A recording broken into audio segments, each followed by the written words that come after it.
Hi guys! Hello everyone! Another day, another vlog, another series with Sus Vlog Channel. So, mag-share lang tayo ng konting kaganapan for today's video. It's Saturday. Pero, pagpasensan nyo na ang lapad ng aking noo guys ha. Yun na lang pakiusap. Huwag nyo na lang pansinin yan. Pag nakatali ang buhok ko, talagang kitang-kita ang aking pagiging clear ang head. So, pati ang utak clear. So, yan lang guys. Nandito ako sa aking extra part-time for today's video ni Sus. And I show you around after this one. Kaso lang yan, na-allergy ako guys. Pag tumatagal ako sa labas, na-allergy ako. Yan, ang bahing, ako ng bahing dahil nga sa, sobrang, very ngayon ang weather dito.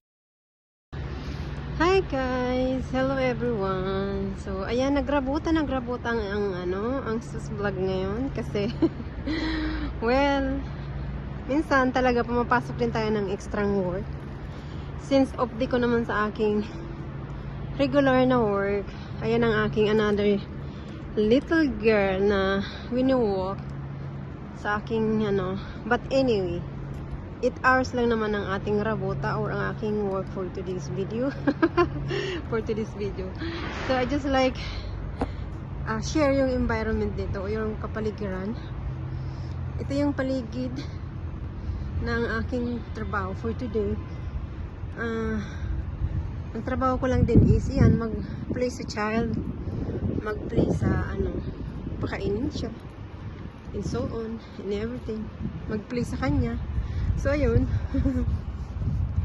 It's new place kasi, para sa akin. So, I try to capture yung environment dito. Malapit lang naman to sa aking apartment today. Actually, it's like around 15 minutes away. So, kaya tinanggap ko tong work kasi hindi siya ganun kalayo. And at the same time, hindi siya ganun kahaba ang time ko na i-work. So, I accept the offer and at the same time, the price is quite good for me. O, diba? Ganun na lang yun. Pero pag long hour ang work at tapos barat naman ang offer, ay wag na. I choose to rest on my hiding place or ang aking hideout. So ayan ang taas ng building guys. Siya. Usually naman guys talaga pag city ng Moscow na tinatawag, karamihan dito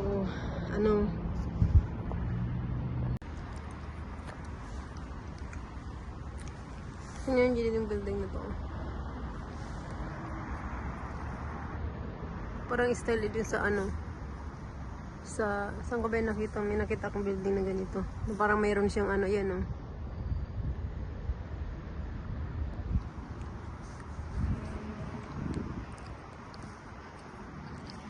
Yan. Upo-upo lang tayo kaya nakapagod naman na maglakad.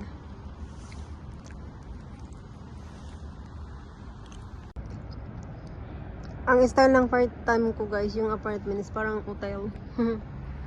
Diba?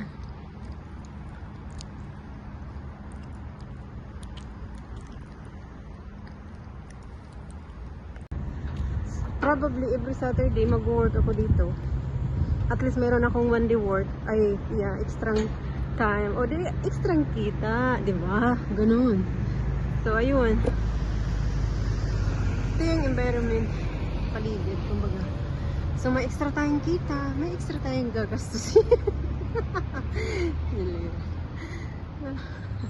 Ganun naman, diba? Pag may extra tayong kita, may extra tayong gagastusin, di ba? Besides sa ating monthly earning, meron tayong extra income. Not bad. Kasi, in the first place, hindi naman siya long hour. 4 oras ang babayadan sa ganitong work. So, ayun. Kaya, I accept naman yung offer, guys.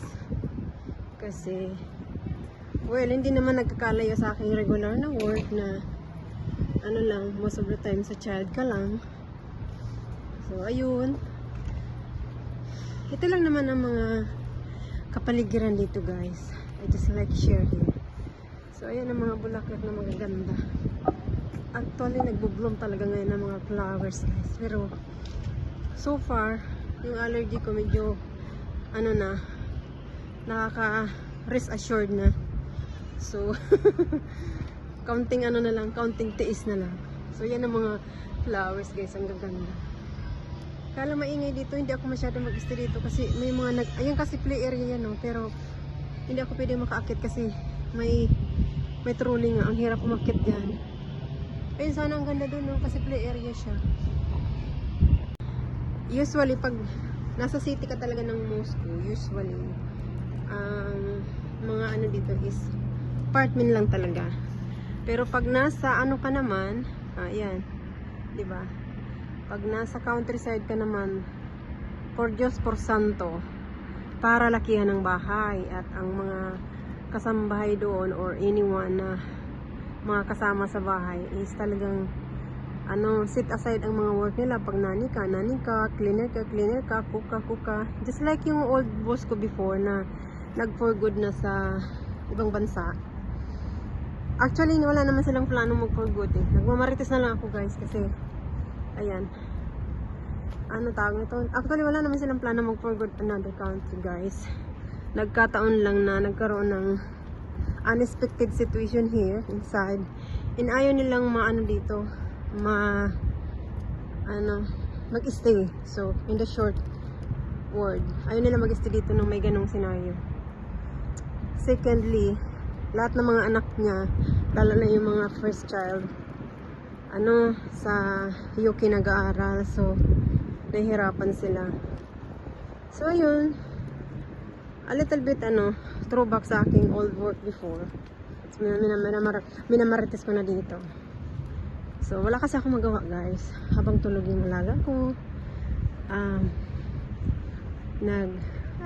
little storytelling, kumaga. But at the same time, we are also working. So, ayan, nag-walk dito. Ang ganda ng paligid guys. It's really refreshing guys. To be honest. It's quite suitable. Compared naman doon sa aking work na maliit lang ang environment naman doon. Pero, marami namang mga So, pag nagustuhan ko dito guys, so punta tayo dito sa isang side guys ng habang dahan-dahan lang tayo magsasalita guys kasi usually ang karamihan dito is yung mga bata na natutulog, yung mga nani na kasi nakaupo lang sila nagre-rest so ayan, di ba nakikita nyo? So ganun ang situation dito guys. So ganun ang aking work for today. So I think is normal, parang ganun. So a little bit quiet tayo kasi may mga kasama tayong natutulog ang mga baby. Pero ang ganda, diba? May mga flowers. May mga green trees. Kaso lang, ang allergy ko nito. Talagang pahihirapan ako for today's video. Kasi bahing ako ng bahing, guys. So, ayun. Ang ganda lang. Bago lang sa aking paningin. Kaya, nag-captured moment. So, ayan. Pwede ka rin dyan mag-upo. Kaya lang, ayaw ko mag-upo, guys. Kasi gusto ko mag-walking. Para at least, makapag-walk man ako sa baby for 1 hour, o di na ako mag-exercise na rin ako ng 1 hour. Diba?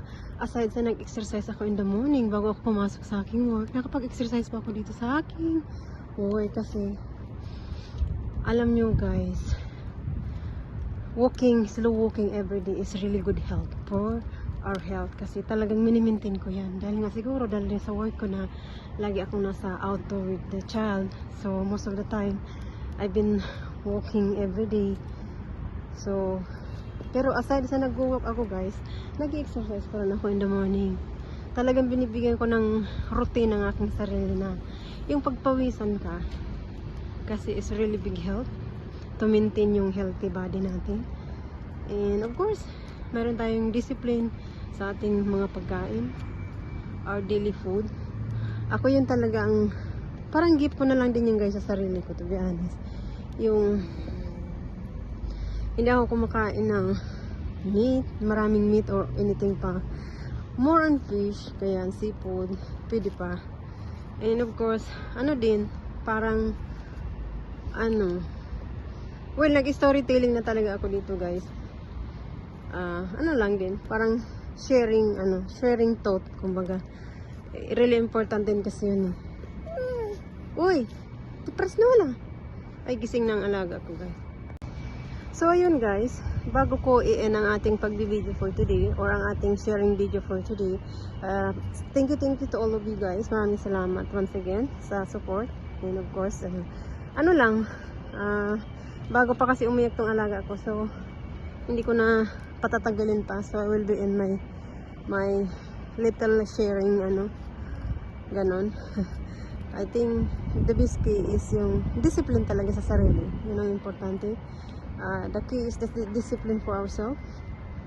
Kasi walang easy sa situation, diba? So bye bye, that's all for today.